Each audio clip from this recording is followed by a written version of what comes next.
What is micropolitics? It's a huge question. I'll do my best in this short time that we have together to talk about micropolitics from a process philosophy perspective is to take for granted that the political is always enacted in every situation at the foundational level of life experience.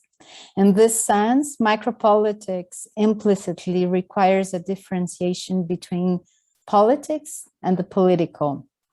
In an interview by Brad Evans called Histories of Violence, Affect, Power, Violence, the political is not personal, Brian Masumi offers a concise and clear distinction between the two. Politics acts within the realm of formations of domination and expresses itself as the power to channel certain forms of existence, more visible through institutionalized rules, conventions, and laws. Masumi calls it a power over, together. The political is the affirmation of powers of relational autonomy. So an autonomy of relation. Brian also has an article which was very important for affect theory called the Autonomy of Affect. This is a power to, again, together. It does not consider structures of power exerting a power over, as a parent would say, you must be back at midnight. It considers, in this example, the emergent affect acting through the parental relationship. It leaks through conversations, traverses the dynamics of relation in a discrete but overwhelming way. It is always ahead of the reflective act. You cannot point your finger at it when it is happening, but you feel its effects. It is a thinking feeling that happens simultaneously, occupying the whole spectrum of the moment. It is dynamic and dances over and across the structures of power. Its dance and the emergent. Its dance is the emergent activity. It is slippery and concrete at the same time. It concretely acts through a power to in a gesture that copes with the situation at stake within. In other words, every structure of power is enacted through the micropolitical instance, but it happens differently at every time in a singular way specific to the situation at stake. This is where its slipperiness comes from. Emergence is always emergence of the new. When I invite my 9-year-old daughter to accomplish a task that will assist with the meal preparation, for instance, she has the capacity to draw from an immense creativity reservoir to skip the task. The point is not to confront with a firm no, but to exert a freedom of action through deviation and distraction. It's one of her superpowers. That's how she dances the structure of power. Many physical discomforts arise around supper time. An urgent drawing machine gets started. She always has something to finish up before. The needs are not named, but only performed in an understated way.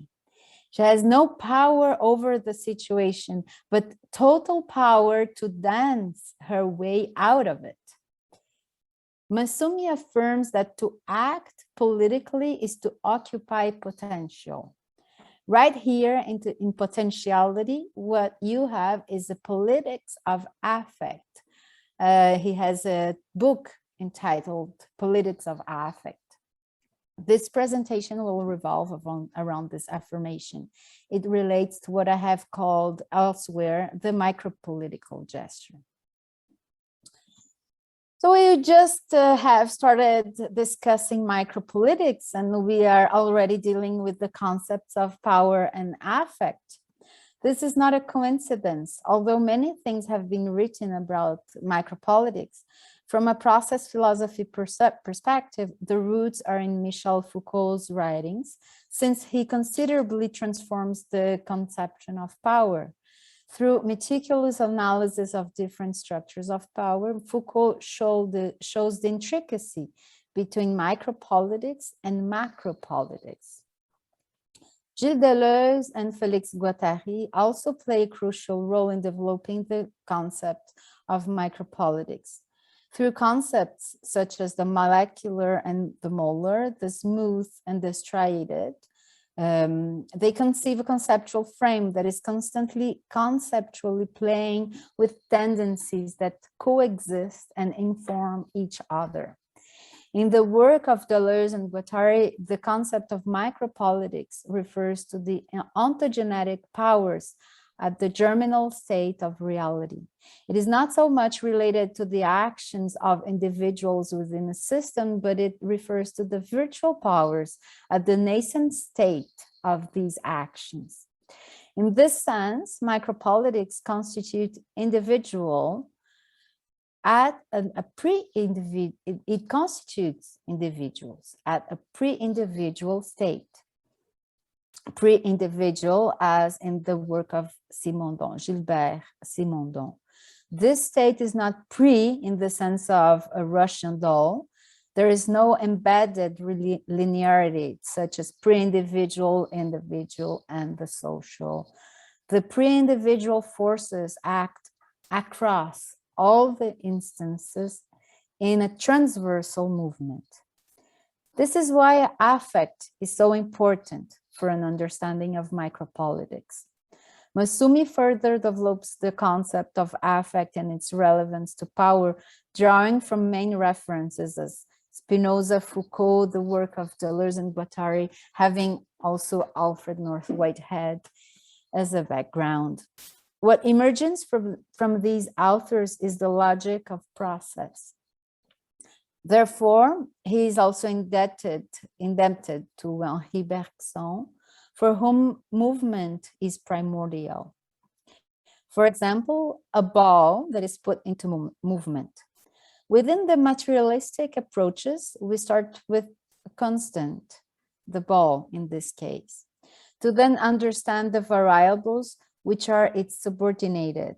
And in this example, it would be the variety of its locations. In process philosophy, contrary to the materialistic view, we start with movement.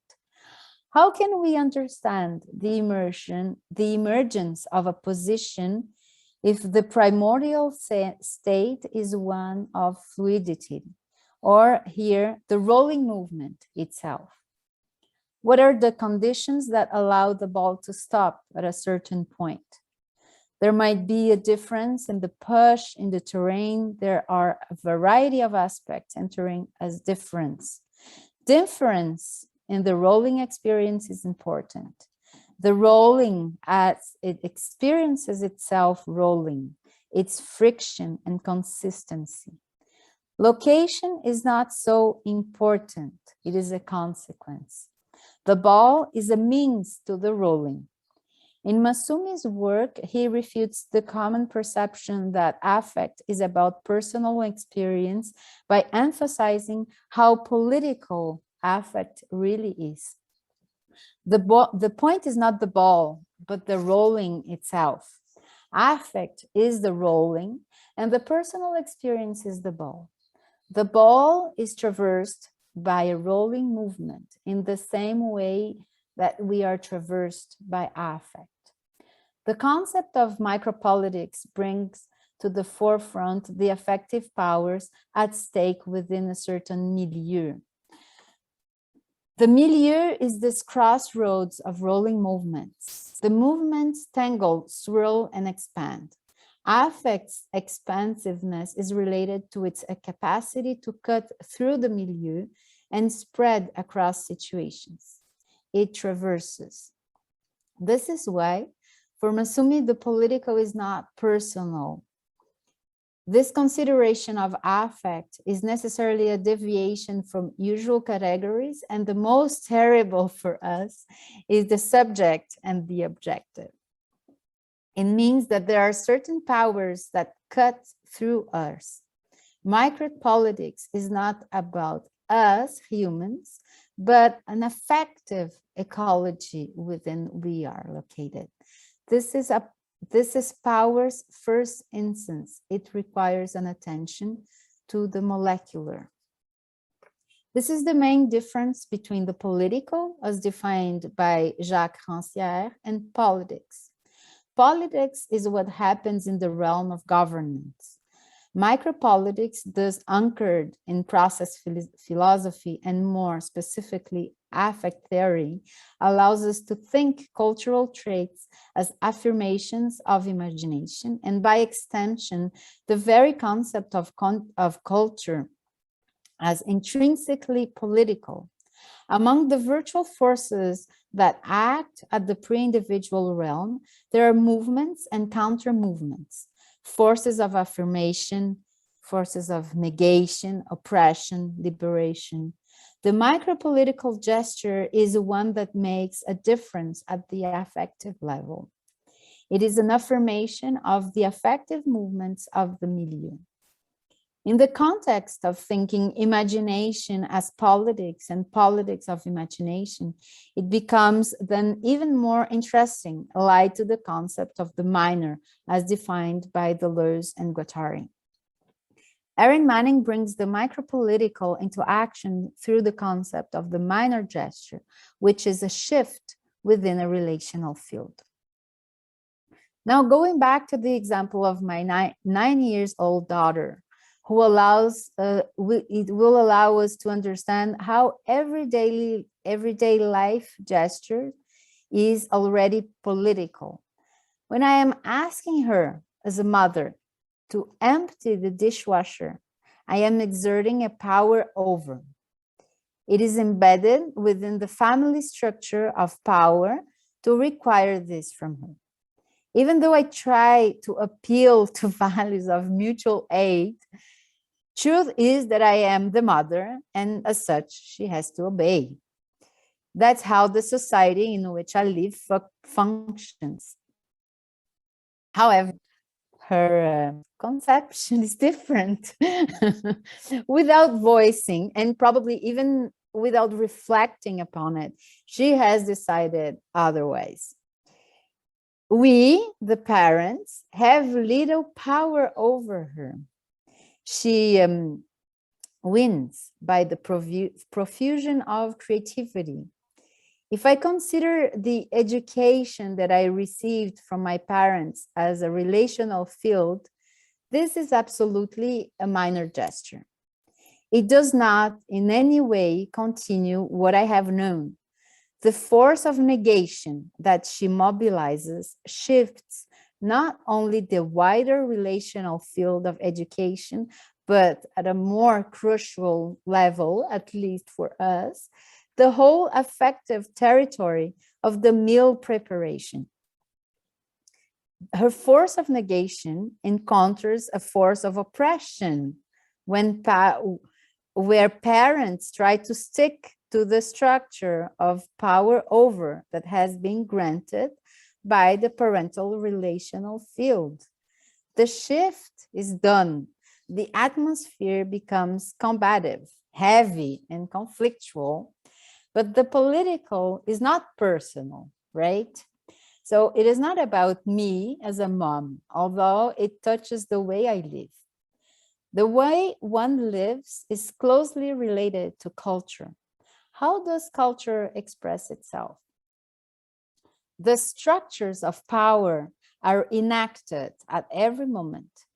Pragmatically speaking, the question is, how does the milieu, the crossroads of rolling movements, as previously mentioned, shape different kinds of balls? The rolling movements are the forces that pass through the field of experience, forces of negation and forces of oppression. It rolls us as balls, informing the differences that appear according to the frictions of the terrain, according to the structures of power at stake, and the effects that inform the relational field. The how is important. However, the minor brings this capacity of singularity at its highest level. It is a commitment to the powers of the new. The minor escapes the structures of power to allow the emergence of something else. When Masumi affirms that to act politically is to occupy potential, he refers exactly to this something else as a power to engage with every situation based on the creative reservoir of potentiality that informs every instance of life. What else can the relational field of education become? The speculative act comes from the field itself and does not happen at the human level, which is only traversed by it.